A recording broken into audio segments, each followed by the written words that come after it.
자, 이제 내신으로 한번 가볼게요. 괜찮으세요? 자, 1시간 반만 한다 그랬는데, 죄송합니다. 자, 우선 일단, 고교학점제는 대부분 이렇게 이해를 하셔야 돼요. 우리 아이들이 이제 고등학교 1학년 올라가면 48학점을 이수하게 됩니다. 전체가 몇 학점이냐면 192학점입니다. 그 자료를 제가 보기 편하게 이렇게 바꾼 거예요. 이거 필요하시면 찍으셔도 되고요. 그러니까 고등학교 1학년 때는 모두 학교 지정이에요. 아이들이 선택하는 게 아니에요. 그러니까 부모님들이 할 거 아무것도 없어요. 그래서 이때 48학점을 이수를 해서 성적표가 나오는데 192학점 중에 25%밖에 안 돼요. 그러니까 1학년 때 내신 망쳤다고 뭐 포기해야 된다. 바쁘시면 가셔도 됩니다. 괜찮습니다.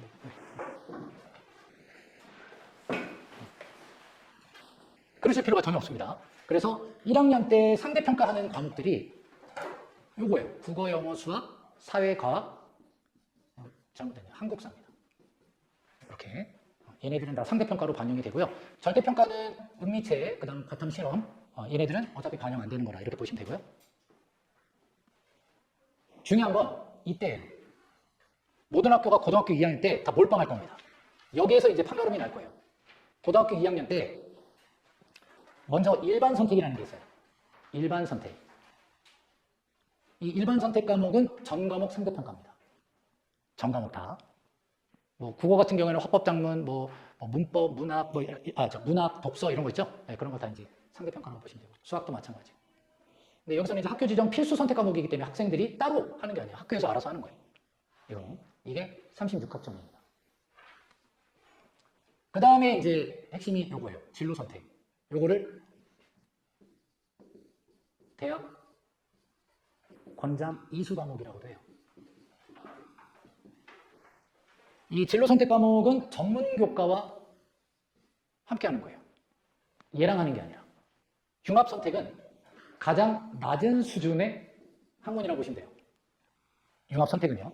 그래서 융합 선택은 사회 과목들은 모두 다, 사회과학은 다 모두 그냥 절대평가로 가요. 근데 얘네들은 상대평가로 가는데 왜 이게 낮은 수준이냐면 이건 체험학습이에요. 체험학습. 그러니까 실생활에 적용하는 거예요. 그러니까 막 시험을 어렵게 내고 이러는 것보다는 막 수행평가 중심 이렇게 봐주시면 되는 거고요. 근데 이제 핵심은 얘죠. 진로 선택하고 전문교과. 요건데 전문교과는 자연계에만 해당되는 거예요. 인문계, 예체능은 해당이 안 돼요. 자연계에만 해당이 됩니다. 왜냐면 과목도 수학, 과학밖에 없어요.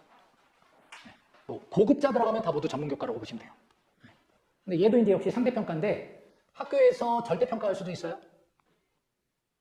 원래는 상대평가예요. 근데 그거는 어떤 이유인지 모르는데 학교 교장 선생님이 절대평가 하겠습니다 이렇게 얘기하시는 거 듣고 그게 가능한가? 저도 그런데 뭐 학교에서 그런다니까 뭐 저는 뭐 방법이 없고. 근데 어쨌든 얘네들은 다 이제 상대평가인데요. 대학 권장 이수 과목을 반드시 확인해야 되는 게 여기에 해당합니다. 전 과목 상대평가에 해당하고요. 여기서 판가름이 날 거예요. 이게 제일 힘이 되겠습니다.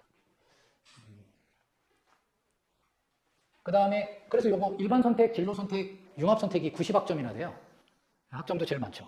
190학점 중에 거의 대다수가 여기에 집중되어 있기 때문에 결국 고교학점제 내신 등급의 핵심은 고등학교 2학년 때 결정이 난다. 근데 언제 결정나느냐? 고등학교 2학년 1학기부터. 그러니까 과거의 학년제와 학기제의 차이는 학년제는 1년에 이수 단위가 나오는데 학기제는 한 학기에 등급이 나오는 거예요. 학기마다 등급이 나오는 거예요. 근데 옛날에는 1년마다 등급이 나왔다면 이제는 학기마다 끊어버리니까 만약 1년에 한 번 나왔다면 과거 9등급제가 5등급제가 되기 때문에 아마 올 1등급이 훨씬 많았을 거예요.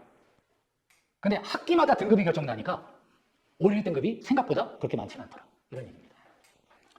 그 다음 마지막으로 이제 18학점은 학교에서 알아서 챙겨주는 창의적 체험활동이 있거든요. 근데 이거는 부모님들이 따로 신경 쓰실 게 없습니다. 학교에서 알아서 해주니까요. 그래서 나중에 이거 보시면 6월 달에 사전 수요조사라는 걸 해요. 이제 우리 아이 고등학교 올라가면 3월 달부터 가정통신문 오고 5월 달에 부모님 모셔서 설명회 한번 진행하고 6월 달에 사전 수요조사 한 다음에 그 다음 10월 달에 마무리합니다. 이때 수강 신청이 끝나는 거예요. 그럼 이때 끝나면 못 바꾸냐? 바꿀 수 있어요. 근데 4단계를 거쳐서 바꿔요. 그러니까 되게 좀 복잡하죠. 담임선생님, 학과 선생님, 학부형 선생님, 교장 선생님 승인을 받아서 바뀌는 거예요. 그러니까 나 그냥 이거 할까? 애들이 많다는데 나 그냥 이거 할까? 그래서 이제 바꿨어요. 근데 갑자기 그 다음날 애가 와서 그냥 그거 할까? 이래버리면 또 이게 또다시 민망해지는 상황이 되잖아요. 그래도 바꿀 수 있으면 바꾸는 게 좋습니다. 10월 달에 마무리가 되면 이제 1월 달에 단편성하고요. 3월 달부터 본격적인 수업이 진행이 되는데, 만약에 우리 아이가 수강 신청한 거를 우리 학교에서 개설이 안 돼 있으면 어떡하냐 막 이렇게 되잖아요. 그럴 수가 없어요. 학교에서 개설하는 그 정보 자체를 이미 권역 단위로 다른 학교랑 자매교를 맺어갖고 같이 해요. 근데 만약 그것도 안 된다. 그럼 정부에서 하는 이 수업, 그러니까 인터넷 수업을 듣고서도 다 가능한데 그렇게 갈 여지가 없어요. 왜냐하면 거기에 써 있는 거 보시면 국어만 보더라도 주제탐구 독서라고 되어 있거든요. 그 뒷장에 보시면 주제탐구 독서? 이거 비문학이거든요. 문학은 그냥 문학이에요. 근데 그 밑에 있는 거 있죠. 그건 직업체험이에요. 직업체험. 그러니까 일반고에서는 안 하는 거예요. 근데 일반고 다니는 애가 직장 생활에 언어 생활 이걸 배울 필요가 없잖아요. 그래서 아예 개설이 안 돼 있는데 굳이 만약 그걸 하겠다. 그럼 그냥 할 수는 있는데 그런 일은 거의 없을 거라는 거죠. 설명회 다녀보시고 아이들도 워낙 똑똑하고 요즘에 그런 일이 없습니다. 자, 그래서 제가 샘플을 한번 가져와 봤어요. 이게 이제 올해 처음으로 이제 고교학점제에서 학생들이 이제 일반 선택, 진로 선택 뭐 이런 것들이 수강 신청한 거잖아요. 네, 일반 선택은 아까도 말씀드렸지만 지정이기 때문에 학생이 선택하는 게 아닙니다. 진로라고 되어 있는 게 학생이 선택하는 거예요. 근데 여기 보면 이산수학은 원래 전문교과거든요. 여기 보면 고급화학이죠. 이게 원래 전문교과예요. 근데 이거를 진로 연계해서 하겠다. 이런 얘기. 학교 마음이에요. 그리고 이거 보시면 여기 기준학점 있죠. 이건 보실 필요가 없어요. 이건 정부에서 기준학점을 준 거예요. 4학점 이상은 안 돼. 이런 얘기인 거예요. 4학점 이상은 안 돼. 이런 거지. 4학점 이하는 안 돼. 이건 아니거든요. 그럼 이제 학교에서 더 다양한 과목을 통해 학생의 생기부를 좀 화려하게 만들어주고자 하면 4학점으로 갈 필요 없이 3학점으로 하면서 과목을 늘려도 되잖아요. 그래서 이 학교는 운영학점을 모두 3학점으로 통일해버렸습니다. 그래서 학교를 좀 더 학교에서 학과목을 다양하게 들을 수 있게. 그럼 이거 딱 보시면 이제 뭐가 나오느냐. 이걸 보시라는 거예요. 선택자수. 그럼 지금 주제탐구 독서는 117명이 지원했지 않습니까? 그럼 1등급이 11명이 나오죠. 그런 거를 보고 이제 지원을 하시는 건데, 이산수학 이런 것들은 전문교과이기 때문에 인원이 매우 적은데 이런 것들은 다 모두 생기부를 위해서 하신다고 보시면 되고요. 8월 달에 경희대학교에서 2028학년도 수시 모집 대입 전형에 대한 자기들 학교 입장을 밝혔어요. 거기에서 이 진로 선택과 관련해서 학생들이 상대평가다 보니까 너무 인원에 집착한다. 그런데 이 고교학점제의 취지는 이 학생이 자기의 꿈을 펼치기 위해 진로적 특성을 얼마만큼 잘 취하고 그거를 꾸준히 다양하게 연습했느냐. 따라서 우리 학교는 진로 선택 과목을 절대평가하겠다. 이렇게 밝혔어요. 그러니까 상대평가 안 하고. 이제 대학 마음인 거예요, 이것도. 그러니까 이 고교학점제라는 프로그램은 정부에서 만들어 놓은 거고 이걸 운용해 나가면서 거기에서 다양성을 하는 거는 학교나 대학교가 다양하게 바꿔나가고 할 것이다. 올해 또 첫 해이기 때문에 아마 더 좀 고민을 많이 하고 있지 않을까 그렇게 생각이 들어요. 그런데 어쨌든 어떻게 바뀔지 모르기 때문에 그리고 경희대가 사실 이제 나중에 보시면 아시겠지만 모든 입시 설명회 가보셔도 경희대가 기준이라는 말을 들으실 거예요. 경희대가 제일 먼저 발표하고요, 항상. 경희대가 그 연구한 내용들이 가장 또 기본 롤모델이 돼가지고 다른 학교들 걸 많이 따랐어요. 그러니까 아마 진로 선택에 대한 부담을 좀 줄여주는 방향으로 가지 않을까 이런 생각이 드니까 너무 인원에 집착하지 않으셔도 되는데 그래도 이제 좀 인원이 많은 거로 좀 하는 게 혹시 모를 일을 방지할 수 있다 이런 말씀입니다. 이게 1학기고요. 이렇게 2개로 나올 거예요. 이거 이제 학교 알림이나 학교 홈페이지 들어가시면 됩니다. 근데 이제 학교마다 이거를 잘 이렇게 해주는 학교가 있고요. 몇 명인지도 안 알려주는 학교도 있어요. 그럴 때는 그냥 전화해서 물어보시면 돼요. 왜 안 알려주니? 따지셔도 돼요. 2학기를 보면 2학기도 똑같이 가는데 여기 이제 융합들이 많이 이렇게 들어가 있죠.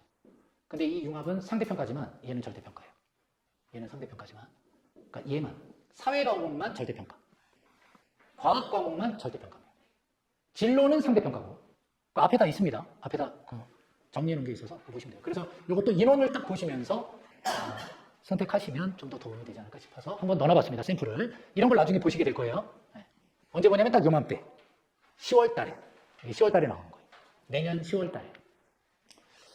이 기사를 보고서는 제가 재밌어서 한번 넣어봤는데 그럼 올해 올해 1학년 학생들이 그러니까 1학기 동안 중간 기말고사를 통해서 2번의 등급을 받았는데 전교생 중에 올 1등급 받은 애가 몇 퍼센트 될까? 그걸 이제 조사한 거예요. 서울시입니다. 서울시에서 전과목 1등급을 받은 학생의 비율이 1.72%예요. 1,009명이죠. 그럼 지금 고3 아이들, 얘네들이 1학년이었을 2023학년도 1학기. 지금 현재 고3 아이들이 1학년이었을 때 그때 전과목 1등급 받은 학생이 몇 명이냐 봤더니 121명이에요. 그러니까 8배 정도 늘었죠. 그죠? 인원으로 따지면 거의 맞는 거예요. 퍼센트가 그렇게 되는 거니까. 근데 등급 비율로만 보면 이걸 그대로 환산해도 8배? 약간 애매한데? 오히려 확 는 건 아닌데 이런 생각이 드는 거죠. 그럼 얘네들이 나중에 5학기 그 내신은 3학년 1학기까지 반영됩니다. 그러면 보통 한 0.5에서 1% 미만이라고 보는데 대부분 전문가들은 한 0.34% 정도 예상하더라고요. 0.34. 그러니까 그렇게 올 1등급이 많지는 않을 것이다. 그러니까 변별력은 그래도 옛날에 비해서는 옛날에는 무슨 얘기가 있었냐면 올 1등급 7,000명이다 막 이랬어요. 그럼 의대 정원을 넘지 않느냐. 근데 안 그렇다는 거죠. 의대 3,058명 뽑는데 1,000명이잖아요. 그럼 이것만 가지고도 변별은 확실히 되긴 하는 거죠. 근데 물론 여기 이제 더 수능 최저라든가 면접 이런 것들 강화하긴 하는 거죠. 근데 이 자료 보면서 제가 제일 재밌었던 게 우리 강서 양천이 제일 높은 거예요. 강서 양천이. 여기 지금 보니까 마포 은평구는 2.5명이고 강남 서초 2.9명인데 강서 양천이 4.6명. 그럼 2번 시험을 봤는데 2번의 등급에서 다른 학군지와 비교해 봤을 때 강서 양천 지역의 내신 올 1등급 인원이 4.6명이다. 학교마다. 그럼 이거보다 훨씬 많은 학교도 있을 거잖아요. 이거보다 더 적은 학교도 있을 거고. 이거는 우리 목동이 좀 양극화되는 느낌을 좀 받은 거죠.